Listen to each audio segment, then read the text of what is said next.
नमस्कार दोस्तों, समर्पण एकेडमी में आपका स्वागत है। आज मध्य प्रदेश सामान्य अध्ययन में हम आपके लिए लेके आए हैं नदियों के किनारे बसे शहर। तो चलिए देखते हैं।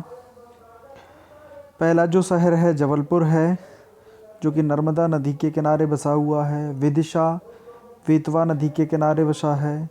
रतलाम चंबल नदी के किनारे। मऊ चंबल नदी के किनारे। शाजापुर पार्वती नदी के किनारे।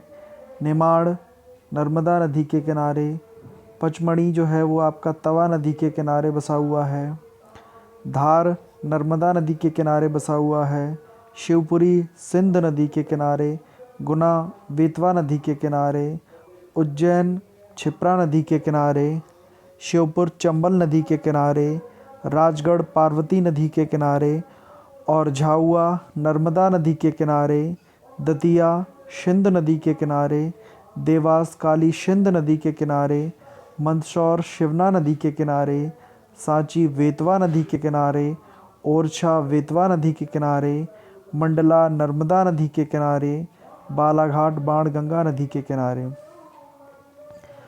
तो इसमें से कोई आपको पूछा जाएगा कि जबलपुर किस नदी के किनारे है, तो 4 नदियों के नाम दिए होंगे, उनमें से आपको बताना है कि जबलपुर नर्मदा नदी के किनारे है। जैसे पूछ लिया गया कि पचमढ़ी किस नदी के किनारे है, तो आपको बताना होगा कि तवा नदी के किनारे।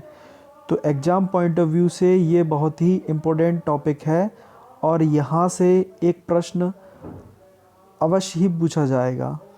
ठीक है, तो आप लोग इसको ध्यान से पढ़िए। और अगर कोई सराहना करे या निंदा करे, दोनों ही अच्छा है, क्योंकि प्रशंसा प्रेरणा देती है और निंदा सावधान होने का अवसर।